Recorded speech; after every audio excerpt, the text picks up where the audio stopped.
yang mana seorang yang salehah terdidik dari keluarga yang saleh dijodohkan dengan putra daripada seorang da'i ilallah yang terkenal dengan doa sapu jagatnya, yaitu Habib Umar bin Ja'far As-Segaf, dijodohkan dengan putranya yang bernama Habib Ja'far bin Umar bin Ja'far As-Segaf. Lihat hadirin, putri dari seorang alim faqih al-alamah dinikahkan dengan putra seorang da'i ilallah, wali min auliyaillah. Bagaimana yang akan terjadi apabila dua unsur keturunan yang mulia ini dipertemukan? Maka tidak lain tidak bukan, lahirlah dari rahim mulia beliau guru kita ad-da'i ilallah Al-Habib Hasan bin Ja'far bin Umar bin Ja'far. Lahir juga guru kita Habib Abdullah bin Ja'far As-Segaf. Lahir juga guru kita almarhum Al-Habib Mustafa bin Ja'far As-Segaf. Lahir juga guru kita Habib Qasim Syami bin Ja'far bin Umar bin Ja'far As-Segaf. Inilah yang disebut dengan didikan yang sebaik-baiknya didikan. Al-Habib Ja'far bin Umar bin Ja'far As-Segaf, beliau mendidik anak-anaknya dengan ilmu, dengan ketegasan, dengan keyakinan, dengan keistiqomahan, kedisiplinan, sehingga akhirnya lahirlah daripada yaitu Ibunda Syarifah Fatmah putra-putra yang akan menjunjung tinggi dakwah Rasulullah sallallahu alaihi wasallam. Wasiat daripada Habib Ja'far bin Umar bin Ja'far As-Segaf kepada putra-putranya agar menjunjung tinggi persatuan dan kesatuan di dalam persaudaraan, menjunjung tinggi daripada agama Allah, melanjutkan dakwahnya Rasul sallallahu alaihi wasallam. Maka tidak aneh hadirin kalau seekor macan pasti melahirkan macan, seekor singa pasti melahirkan singa. Maka lihatlah bagaimana dilihat oleh kita Majelis Nurul Mustafa, keberkahan daripada keluarga yang sangat mulia ini. Maka ini Habib Ja'far bin Umar bin Ja'far As-Segaf tidak bisa menemani daripada dakwah guru kita Habib Hasan beserta saudara-saudara yang lama-lama. Di usia 63 tahun, tepatnya pada tahun 2002, ini Habib Ja'far bin Umar bin Ja'far As-Segaf meninggal dunia, meninggalkan putra-putranya yang masih merintis dakwah waktu itu. Maka bagaimana dengan keadaan Syarifah Fatmah? Ditinggal oleh suaminya, harus menjaga daripada ibundanya yang tua, harus membesarkan daripada anak-anaknya. Maka dengan semangat dan tekad yang kuat, ini Syarifah Fatmah mendidik, mengajar daripada yaitu putra-putranya untuk terus bersemangat berdakwah, mengajak orang dekat kepada Allah, mengajak orang untuk cinta kepada Rasulullah, sehingga sampai akhirnya berhasil menikahkan satu persatu putra-putranya dengan jodoh-jodohnya mereka. Dan bagaimana kegiatan Syarifah Fatmah ini? Maka kita bisa lihat bagaimana Al-Fakir sendiri yang melihat langsung kalau dibawa oleh guru kita Habib Hasan ke Empang Bogor tepat pada 3:30 pagi, pasti Ibunda Syarifah Fatmah itu keluar mengambil air wudhu dan sholat tahajud semalaman suntuk sampai waktu pagi. Nanti di waktu paginya diteruskan yaitu dengan berziarah kepada kakek beliau Habib Abdullah bin Muhsin Al-Attas, dan juga bacaan lantunan Al-Quran yang tidak pernah lepas daripada lisannya Habib Syarifah Fatmah ini. Juga bacaan zikir ratib Al-Attas tidak pernah lepas daripada Ibunda Syarifah Fatmah. Sampai setelah meninggal dunianya Habib Hasan dan saya sendiri pernah ingin tahu isi daripada tas Syarifah Fatmah ini apa. Ketika dibuka hadirin, ternyata dalamnya adalah maulid Simtudurar, dalamnya ini dalam maulid Dibai, dalamnya ini maulid Syarafal Anam, dalamnya ini ada kitab Dalil Khairat, salawat kepada Nabi, dalamnya ini ada Al-Quran, di dalamnya ini ada zikir ratibul atas, menandakan bahwasannya beliau ini adalah ahli ibadah yang selalu berzikir dan bersolawat kepada Nabi Muhammad sallallahu alaihi wasallam. Dan luar biasanya sedekah beliau sangat luar biasa. Menyantuni anak-anak yatim, fakir miskin adalah hobi beliau. Tidak pernah lepas tangannya itu memberi kepada setiap orang. Dan beliau ini perhatian sangat luar biasa sampai kepada seluruh anak-anak majelis pasti merasakan ketika masih hidupnya. Ini Ibunda Syarifah Fatmah memaksakan diri hadir di setiap pernikahan-pernikahan yang seperti ini. Bahkan disebut sabirah, kenapa? Dikarenakan beliau 15 tahun lamanya menderita sakit yang sangat luar biasa. Yang mana sakitnya ini berulang-ulang kali beliau harus masuk ke rumah sakit Cinere waktu itu. Masuk ke ICU. Dan luar biasanya lagi ketika di dalam yaitu komanya ini Syarifah Fatmah. Beliau apabila sadar bermimpi para aulia-aulia Allah subhanahu wa ta'ala. Beliau berjumpa dengan Sultanul Aulia, Qutbul Asfiya, Qutbur Rabbani, Wal Hikan Nurani, Sayyidi Syekh Abdul Qadir. Juga beliau bermimpi berjumpa dengan Faqihil Muqaddam Muhammad bin Ali Ba'alawi. Berjumpa dengan Syekh Wadi Ahbab Habibana Abdurrahman As-Segaf. Berjumpa dengan Syekh Fakhrul Wujud Abu Bakar bin Salim. Berjumpa dengan Qutbul Anfas Rasul Habib Umar bin Abdurrahman Al-Attas. Dan banyak para awliya-awliya Allah yang mana ini disebutkan di dalam Al-Quranul Karim. A'udzu billahi minasyaitonir rajim. Wa min ayatihi manamukum bil laili wan nahar. Di antara tanda-tanda kebesaran Allah, tidurnya kalian di waktu malam, tidurnya kalian di waktu siang. Kenapa tidur menjadi tanda kebesaran Allah? Karena dengan tidur seseorang bisa mendapatkan juz'un min sittatin wa arba'ina juz'an minun nubuwah. Peninggalan yang mana Nabi SAW bilang la ma lam yabqa minan nubuwati illa mubasyirat.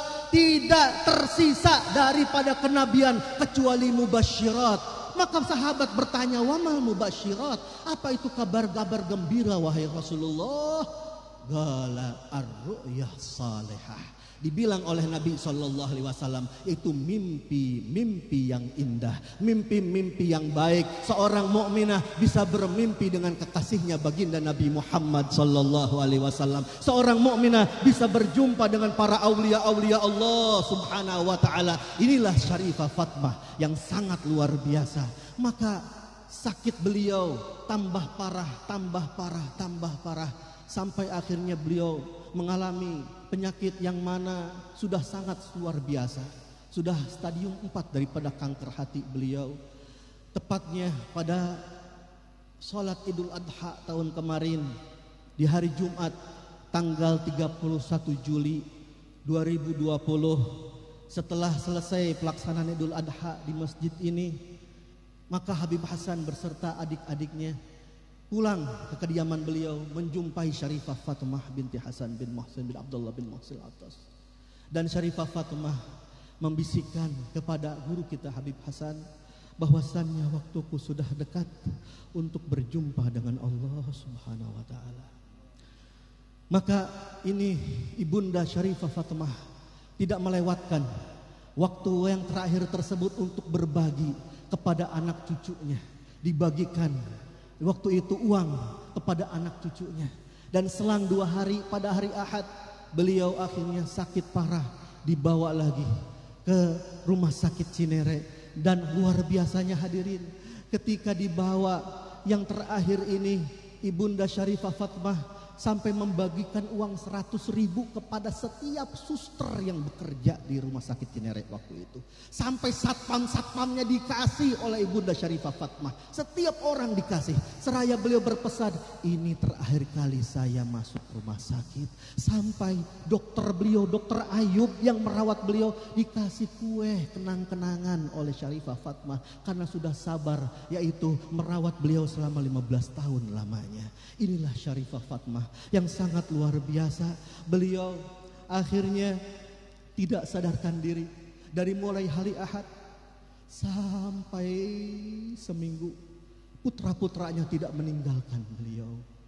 Al-Habib Mustafa, Habib Abdullah, Habib Qasim, semuanya menemani daripada Ibunda Fatmah ini. Sampai tepatnya pada hari malam minggu seperti ini, pada malam Ahad seperti ini. Ini dari maghrib Ibunda Syarifah Fatmah sudah ditalkinkan dzikir oleh putra-putranya. Allah, Allah, Allah. Dirasa dari kakinya sudah dingin, naik ke badannya, naik ke tangannya, tapi lisannya tidak pernah lepas daripada bacaan dzikir Allah, Allah, Allah. Sampai akhirnya lepaslah rohnya yang sangat luar biasa ini. Dengan ucapan terakhir didengar oleh putra-putranya kalimat